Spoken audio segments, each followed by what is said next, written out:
In 1994, the theoretical physicist Miguel Alcubierre proposed a revolutionary concept that would forever change our understanding of potential faster-than-light travel.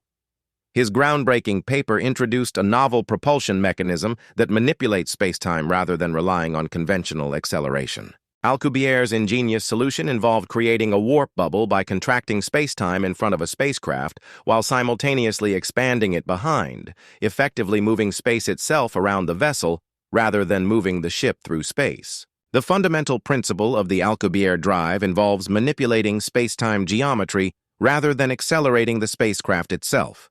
The warp bubble completely encompasses the ship, creating a region of flat spacetime within its boundaries. In front of the bubble, spacetime metrics compress, effectively reducing the distance to the destination.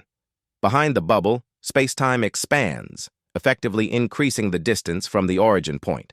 This configuration creates a conveyor belt-like effect, where the spacecraft remains within its local frame while being carried forward by the dynamic distortion of spacetime. Within the warp bubble, all local physics adheres strictly to the principles of special relativity. The spacecraft occupies a locally inertial reference frame, where no object can exceed the local speed of light. All particles remain within their respective light cones, standard conservation laws apply, and passengers experience no gravitational acceleration. The spacecraft resides in an essentially flat region of spacetime inside the warp bubble, experiencing no acceleration or gravitational forces. The warp bubble resembles a shell and has a thickness that defines a curved spacetime, creating a junction with the exterior, globally flat spacetime. Alcubierre utilized the 3+1 formalism to describe his warp drive spacetime mathematically. This approach decomposes four-dimensional spacetime into three-dimensional hypersurfaces of constant coordinate time.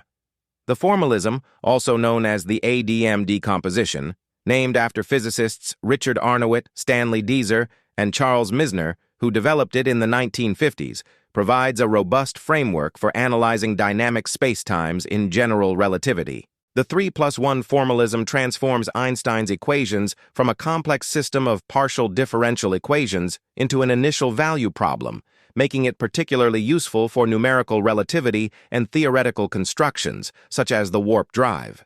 The Lapse function measures the proper time between adjacent hypersurfaces and determines how coordinate time relates to adequate time for observers moving orthogonally between hypersurfaces. The shift vector relates spatial coordinates between adjacent hypersurfaces and represents the displacement of spatial coordinates as one moves between time slices. In the Alcubierre metric, the shift vector is responsible for the warping effect that enables apparent superluminal motion and regulates the shape of the warp bubble.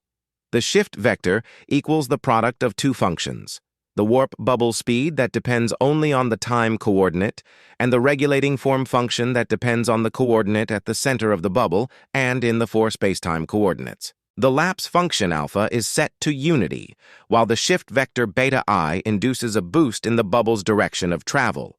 This configuration creates the desired warping effect without introducing pathological features in the spacetime structure. The Alcubierre spacetime maintains global hyperbolicity, a crucial property that ensures a well-defined initial value problem for Einstein's equations. This property guarantees that the evolution of spacetime can be uniquely determined from initial conditions on a Cauchy hypersurface. The construction explicitly avoids closed time-like curves, CTCs, which would permit backwards time travel and violate causality. Alcubierre calculated the energy density as measured by Eulerian observers, who are always in free fall in a time-like geodesic. He discovered that the Eulerian observers, who are far away from the warp bubble, measure a negative energy density, violating the weak and dominant energy conditions, which is one of the main caveats in warp drive theory.